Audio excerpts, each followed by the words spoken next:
Hospitality sector in the last decade has been one of the world's most booming sectors. It's not only provided a large chunk of the world's GDP, but also helped in providing a lot of jobs. And in a day and age where from the Prime Minister to a common man, everyone is talking about employment, it's only fair to say that it's important to look at the delicacies of the sector. I'm Siddhant Mamtani, India TV, and today we've got with us Vibhas Prasad, MD of the Leisure Hotels Group. Welcome to India TV, sir. Thank you so much for having me. Sir, let's start with the origination of your hotels company. You worked in an asset management company for 2 years, and before that, you did your BCom and MCom from Mumbai. So, why this transition from an asset management company to a hotel business, and what was your vision, and how far have you reached in that vision, sir? Right. So, close to the time when the millennium changed, 2000, I just completed my BCom. And I was looking to get some professional experience with a large multinational financial services firm. So, I worked for 2 years in Nariman Point trying to understand the financial wizardry that India's capital markets is well known for. So, these 2 years were very fulfilling, very enriching, and I was evaluating to possibly consider a career on Wall Street. But the family had diversified into a hospitality business. Back in the day, we had 3 hotels in Uttarakhand. We were about to create a base in Delhi. And I saw hospitality as a booming, upcoming industry. And my entry at that point in 2003, I felt would expand the base for our business. So it's been close to 17 years, and me as a second generation business owner in the family, from 3 odd properties, we've now scaled up to 25 odd hotels, and we are present in 5 states. While we largely focus on the leisure market, but we do have a few business hotels as well. And we've partnered with the two of largest India's companies. That's the house of the Tatas and the house of the Mahindras, where we have hotels with them. So you pointed out that you have around 25 properties around the country. Sir, what is the one difference, or you would say one changing factor, which you would call about your own hotels? Why people should, actually come to your hotels and rather not go to hotels owned by foreign large companies? So, if you look back at what happened with Uttarakhand, it was around the time of 2000 when Uttarakhand was carved out of Uttar Pradesh as a separate state. We got an independent government, we got our own high court. The focus of tourism in Devabhoomi was not prevalent. We didn't have any large chains in Uttarakhand. Accessibility was still improving. Airport connectivity was poor.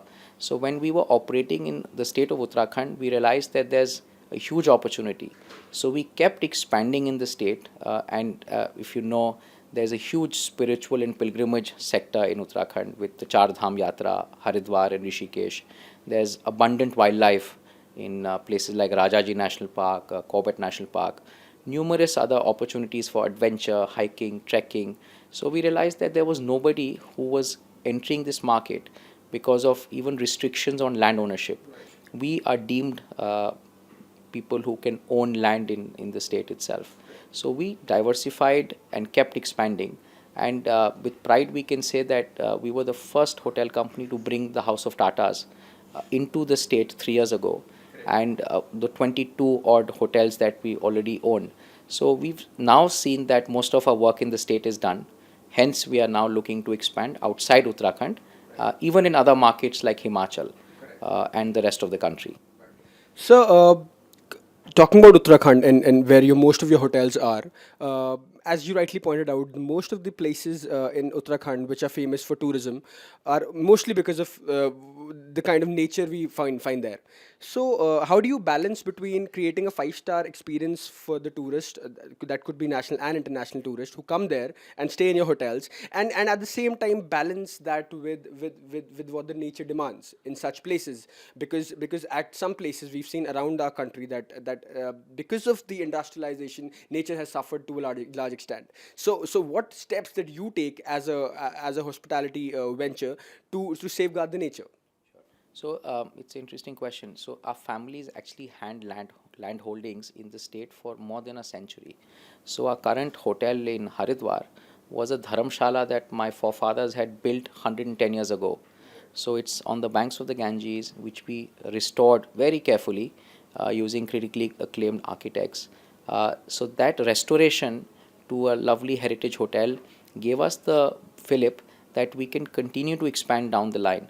So we used our summer residence in Nainital also to convert into a heritage hotel. So we are very environmentally conscious. We look at sustainable tourism in the long run. So each of our hotels, our resorts, factor in a sense of place. So we're not just creating a five-star oasis in the midst of nature. We make sure that each of our hotels are well designed, well crafted, using sustainable materials. 100% of our staff is sourced from around the region. So we believe that in our own little way, we're making a difference to the tourism circuit in Uttarakhand, and this is what has now been recognized. And whether it's other hotel chains, the travel community, we are being looked as poster boys in the region, and which is giving us wings to fly and expand outside the state. Right, sir. And I'd yeah. So another point which I want to focus on is employment. We have seen there's a large debate in our country currently, which involves employment. And since hospitality sector provides a large chunk of our employment, what has been your focus on the employment sector purely, and how far have you succeeded in the last like 2 decades you've been in the business? How far have you come in the last 2 decades, and how far do you plan to reach in the coming years, sir? So unemployment, whether it's across the world in the Western countries or in India, is a very tricky topic. Over the last 30 years, our experience has been great engaging with local talent, using our own resources to provide them skilling so that they can perhaps rise up to their potential. But it's just a drop in the ocean. Across the group, we currently work with more than 1,000 people who have not been formally trained, they've not been well educated, but we've seen people who've come in even as help, as stewards, who have now become general managers with us, people who've come as laborers who've risen through the ranks and now holding senior management positions. So we take a lot of pride in the fact that we work with the local Kumaoni and the Garhwali people of our state. But there's a lot more to be done. We've been toying with ideas on how formally and informally we can use schemes that the government is promoting from time to time to skill more people so that they can be part of the employment or formal employment process. But a lot of effort needs to be done by us as private players and as the government. And I think it's going to take us a long, long time to make sure that every able bodied man or woman can be engaged to their potential. What exactly is Char Dham Yatra? And हमारे दर्शकों के लिए and for our viewers, can you explain how a common man, एक आम आदमी कैसे चार धाम यात्रा का इस्तेमाल करके अपना spiritual pilgrimage को better way में experience कर सकता है, सर? सो अगर हम चार धाम की बात करें तो हमारे उत्तराखंड के स्टेट में चार धाम का मतलब हुआ बद्रीनाथ जी, केदारनाथ जी, गंगोत्री और Yamunotri. Gangotri is the source of the Ganges river, Yamunotri being the source of the Yamuna river. So these shrines open in early end April or early May, and they are operational all the way up to Diwali every year. So we have hundreds of thousands of people who descend upon uh, Devabhumi, as Uttarakhand is known, for this 6 month sojourn. So the well-heeled prefer to travel by helicopter. Most people are traveling by road because there's no other connectivity possible. So they go up in what is a 10-day itinerary all the way to Badrinath Ji or Kedarnath Ji to get a darshan at these shrines, and some of them carry back holy water. So it's a journey which is carried once, but it's an experience of many lifetimes. And we find people coming, NRIs come from across the world itself, and because of the access to the Char Dham is regulated, we find that there's a lot of congestion typically when it opens. So the new investment that is going into the region will really help a lot more people travel with lot more safety and security, as well as helicopter access is making it much easier for people to travel. So it's a worthy investment from the government, and private operators like ourselves will find that we'll be able to benefit one and all offering the Char Dham Yatra. Right. And ये sir Char Dham Yatra is for the pilgrimage in your state of Uttarakhand. Uh, do you have any plans in the future to extending this service to the rest of the pilgrimage trips, the pilgrimage that people do in the rest of India, like for example Vaishno Devi and other places where people go regularly, and there's a lot of tourist inflow there. So, do you have any future plans for reaching out to these places, sir? So currently, other than the Char Dham, we have presence in two other locations where we offering spiritual and pilgrim seekers luxury hospitality. So we have two luxury hotels in Haridwar, and we are building a third resort also on the Ganges in Haridwar. We currently have one large resort in Rishikesh, and we're looking to build more resorts in the Rishikesh area where people are coming for a variety of reasons, including spirituality and pilgrimage.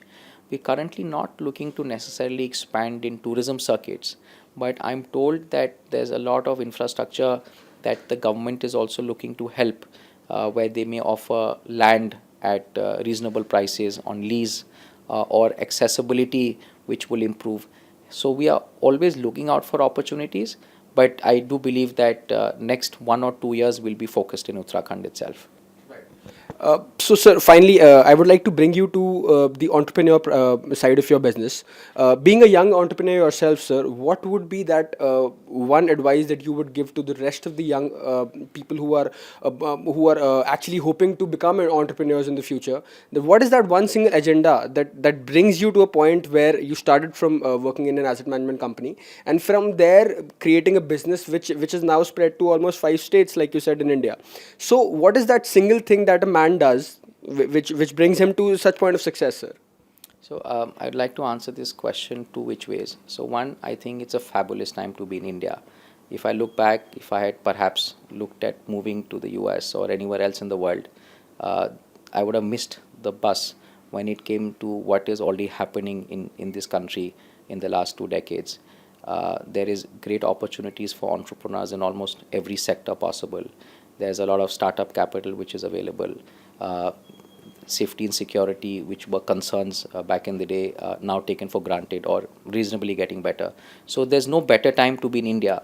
And when you look at what economists and other large banks have to say, we expect our economy, which is pegged at $2.3 trillion, to double in the next 5 to 7 years.